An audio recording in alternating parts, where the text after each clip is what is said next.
So Vietnam కంట్రీని చూస్ చేసుకోవడంతో పాటు అందులో ఉన్న స్పెసిఫిక్ యూనివర్సిటీ ఈ బిఎంటి మెడికల్ యూనివర్సిటీని చూస్ చేసుకోవడం అనుకున్నటువంటి రీజన్ ఏంటండి? సో వియత్నాంకు ఎన్ని అడ్వాంటేజెస్ ఉన్న తర్వాత సో మనకు 2021 నవంబర్ 18 నాడు గెజెట్ వచ్చిన తర్వాత చాలా కంట్రీస్ డిస్క్వాలిఫై అయిపోయినాయి అకార్డింగ్ టు ఎన్ఎంసీ నామ్స్. తర్వాత కొన్ని కంట్రీస్ యాడ్ అయినాయి. సో యాడ్ అయిన దాని లోపల టాప్ ప్రయారిటీ లోపల మనకు వియత్నాం వస్తుంది. యాడ్ అయిందంటే అన్ని క్వాలిటీస్ అన్ని నామ్స్ ఫాలో అవుతున్నదని మనం ఈజీగా తెలుసుకోగలం. సో ఈ విధంగా అన్ని విధాలుగా మనకు వియత్నాము చాలా బాగుండడంతో పాటు ఇప్పుడు మేము చూస్ చేసుకున్న యూనివర్సిటీ వచ్చేసి BMT medical university. So BMT medical university వచ్చేసి ఇది కూడా మేము ఎక్స్క్లూజివ్ మెడికల్ యూనివర్సిటీ. సో ఇది డాక్లాక్ అనే ప్రొవిన్స్లో ఉంది. సో బిఎంటి మెడికల్ యూనివర్సిటీలో మెయిన్గా ఒకటే ప్రొవిజన్లో ఒకటే ఏరియాలో ఒకటే క్యాంపస్లో మీకు కాలేజ్ కావచ్చు, యూనివర్సిటీ కావచ్చు, హాస్పిటల్గా multi specialty super specialty hospital కావచ్చు, హాస్టల్ కావచ్చు, అన్నీ కూడా ఒకటే ప్లేసెస్లో ఉంది. సో ఇది వచ్చేసి సౌత్ వియత్నాంలో ఉంటుంది. దాక్లాక్ ప్రొవిన్స్ అనేది సౌత్ వియత్నాంలో ఉంటుంది. మనకు 2 to 3 hours లోపల రీచ్ అవ్వచ్చు.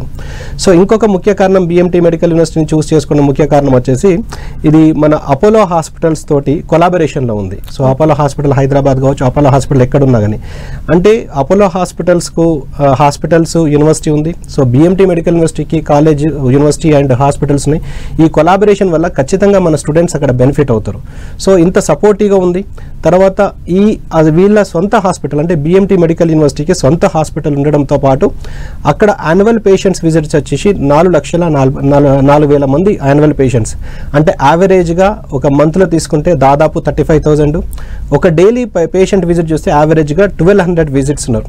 ఒక టీచింగ్ హాస్పిటల్ అంటే యూనివర్సిటీకి సొంత హాస్పిటల్కు యూనివర్సిటీ యొక్క మెడికల్ యూనివర్సిటీ యొక్క సొంత హాస్పిటల్కు 1,200 మంది డైలీ పేషెంట్స్ విజిట్ అంటే అది చాలా పెద్ద నెంబర్. సో ఈ విధంగా క్లినికల్ ఎక్స్పోజర్ మన స్టూడెంట్స్కి ఎక్కువ ఉండడంతో పాటు మనకు డైలీ ఇన్పేషెంట్ కూడా దాదాపు 1 year లోపల ఇన్పేషెంట్ కూడా 27,000 ఉండడము. తర్వాత on an average every year minimum 17,000 surgeries అక్కడ జరుగుతాయి. సో ఇంత బాగుంది కాబట్టి అండ్ క్లినికల్ ఎక్స్పోజర్ సొంత హాస్పిటల్ వల్ల ఇంతమంది పేషెంట్స్ ఉండడము, ఇన్ని surgeries, specialised surgeries, robotic surgeries, advance technology surgeries ఇవన్నీ ఉంటాయి కాబట్టి మన స్టూడెంట్స్కు ఖచ్చితంగా అడ్వాంటేజ్ ఉంటుందన్న ఉద్దేశంతో బిఎంటి మెడికల్ యూనివర్సిటీని ఆల్ ఇండియా ఎక్స్క్లూజివ్గా మేము తీసుకొని ప్రమోట్ చేయడం జరుగుతుందండి.